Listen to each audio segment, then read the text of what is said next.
Hello and welcome to Bronze to the Top, episode number 9. I am your host, the Vocal Terrorist, Jesse Rain. You're watching me on youtube.com/VoctorGaming. Now, as always, I have to clear my throat.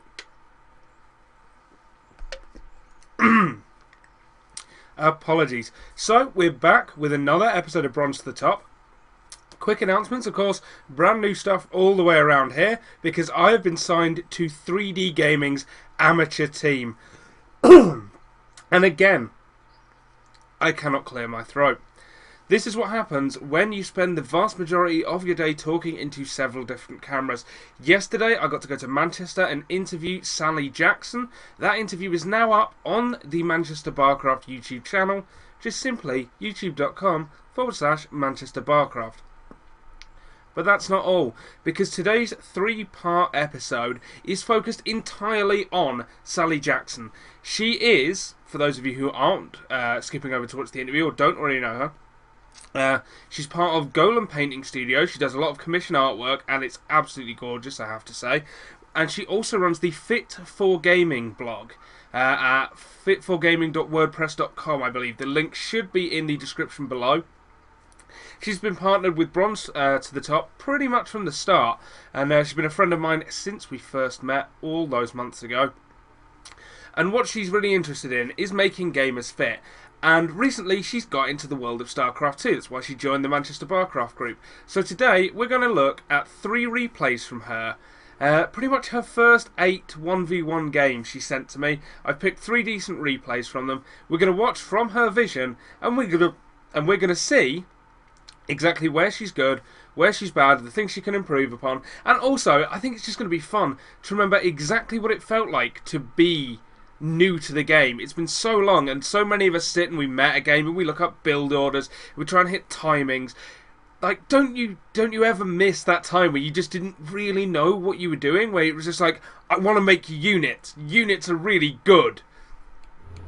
So, we are going to get in game as soon as I remember my hotkeys.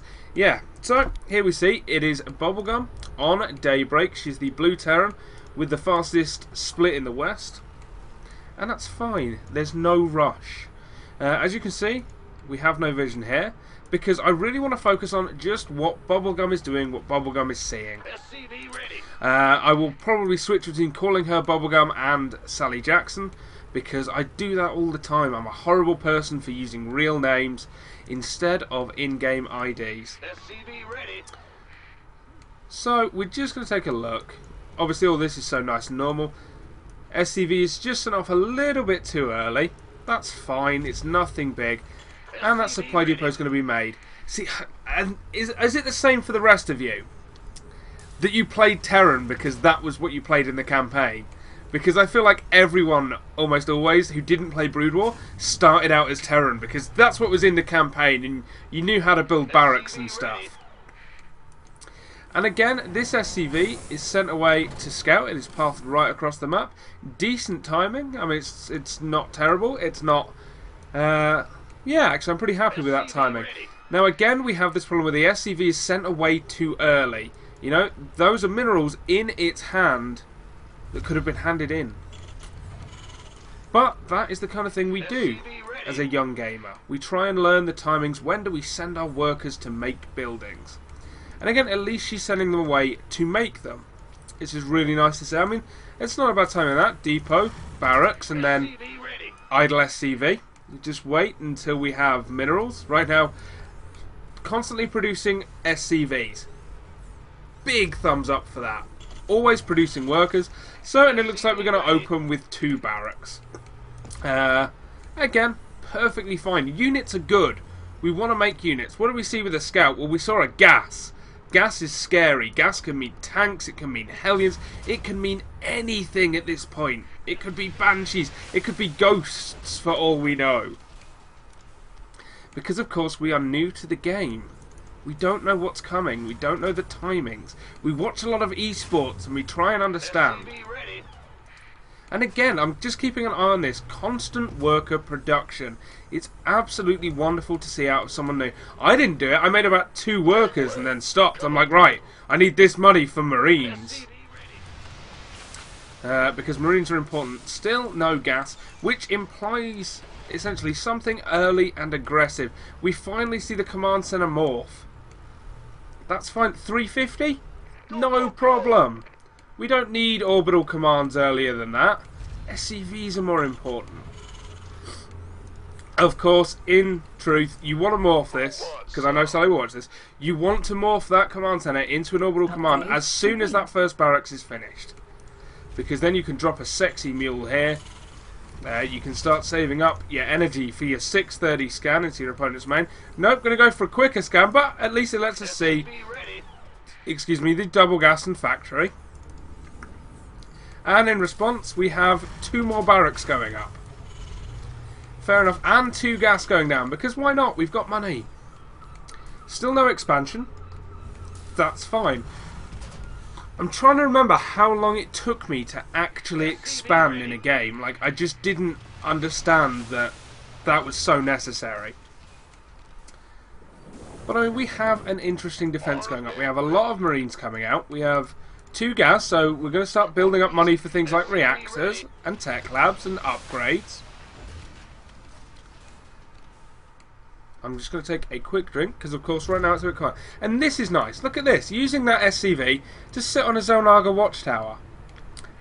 Are you constantly looking at the minimap to check that area? Probably not. I still don't, and I'm in Platinum. But it's there. That knowledge is already there. That vision is good. We still don't know if there is an expansion up here. That's fine. It would be really, really cool to know. And the least you can do is send this SCV in, and if he kills you here, he probably wants to defend something that's here. These are the things that can happen down in Bronze. We have Stim on the way, nothing but 4 barracks, and take a look at this, guys. There's been no expansion, but let's look at this money. We're at 200 odd minerals, 200 odd gas. That's not bad. We're still constantly making SCVs for the most part. There's a gap of a couple of seconds here and there. Things are actually hotkeyed pretty well. It took me 6 months to start using hotkeys instead of clicking everything one by one. We already have the 4 barracks hotkeyed up like this. We already have the command center hotkeyed. We even have this SCV hotkeyed so that she can jump back to it to build the command center here once she has 450 minerals, but that's not bad. That's still really close. Now, let's just watch her vision. I want to see, is she looking at this minimap? Does she ever click down there and see these units? Complete. Nope, the camera stays in the main base. So, if she was lucky, she caught a glimpse of that in the corner of her eye, but she doesn't know what it is. It's moving up through here. It could be anything. Space is going down. Minerals are still low. Gas is a little bit high, but we're using it for reactors.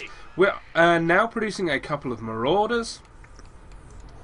Things are okay. And the supply, 45 to 38. So there is a definite advantage here. But oh my god, it's a Thor! There's a Thor! What do we do? Well, we've got a lot of Marines and a Marauder. So how about we leave the Marauder there and just go kill it with Marines? Now, unfortunately, we engage on the ramp where a lot of these Marines can't engage. Finally, a Stim goes down. All of these Marines, it looks like, will die. Now, that's very upsetting, but we have more Marines coming out. They're not hotkeyed, but they're coming out. Here they come. Here comes the Marauder. Hero Marauder finishes off that Thor. And look at that. This command center isn't quite dead. So we saw some good things and some bad. We saw the bad where we engaged on the ramp and didn't let half of our Marines fire. We saw a late Stim, but a repair's going down. The command center's still up. We don't know if there's a command center here, but probably not if he hit so early with Thors. Like, that takes a lot of money and investment. And it's possible, because it felt like it was a little bit late and there was only 1 Thor. But we just don't know these things. Now these Marines and Marauders are going to come down here. They're paths separately. Now I'm going to be optimistic and say that was to catch the Thor, if there was a second Thor coming. And we saw the Thor. The Thor killed some Marines and Marauders, but we have more Marines coming down. and the Thor is on a move command, so it will die almost for free. Doing well. Doing well. Very impressive. Finally, oh, we're going to poke up there, not see anything, get a little bit scared, and come back and join our units. Nice scan there on the open air. I have no idea which side that was. Now again, this still hasn't morphed to an orbital. That is a thing you can do. 2 mules, really, really good. But I mean, right now we have a lot of money we're not spending. These are all still rallied here rather than across the map if you want to put pressure on. But look at this. No expansion up. Just going to walk up into the main. Ah, we're on move command, but it's fine. Still no stim coming in. Stim, of course, really, really good. Oh, very late stim, and now everything dies. Because, of course, we've got no medevacs.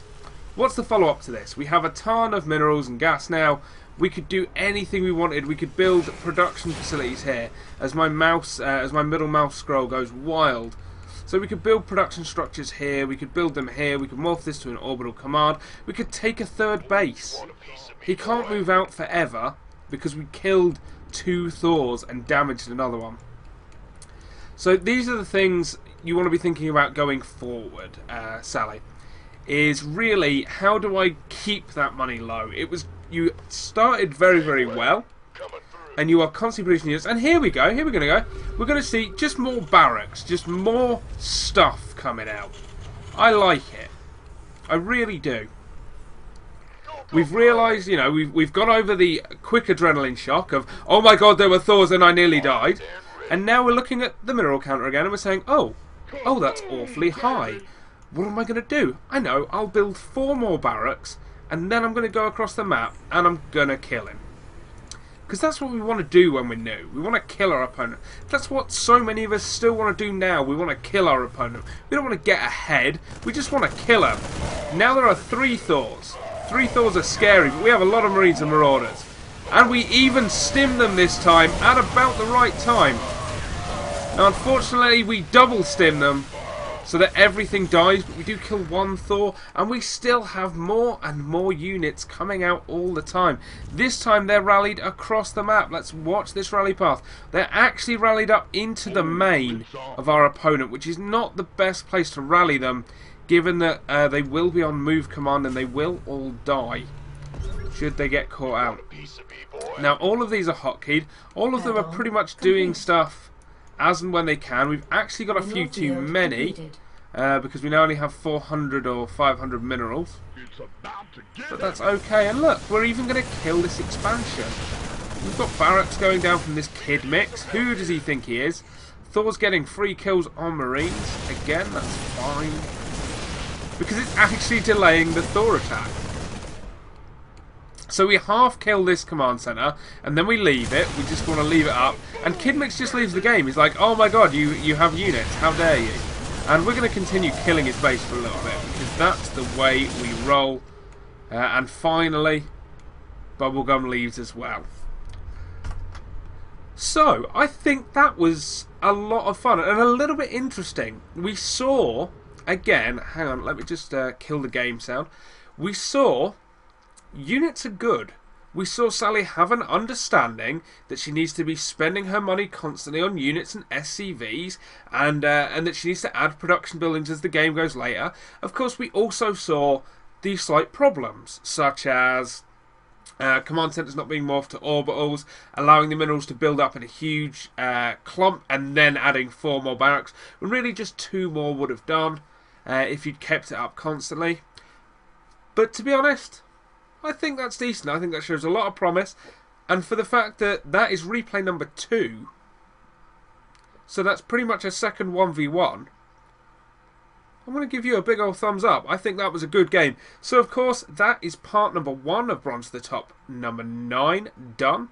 I'll be back shortly with part number 2, where we'll go over another replay. Again, I think it's a TVT. I think I've got 2 TVTs and a TVZ to look at. And we'll see whether Bubblegum has picked up on any of those things. Or we'll see if she just does the same thing. Either way, it's going to be interesting. Thanks very much for watching, and I'll see you all shortly.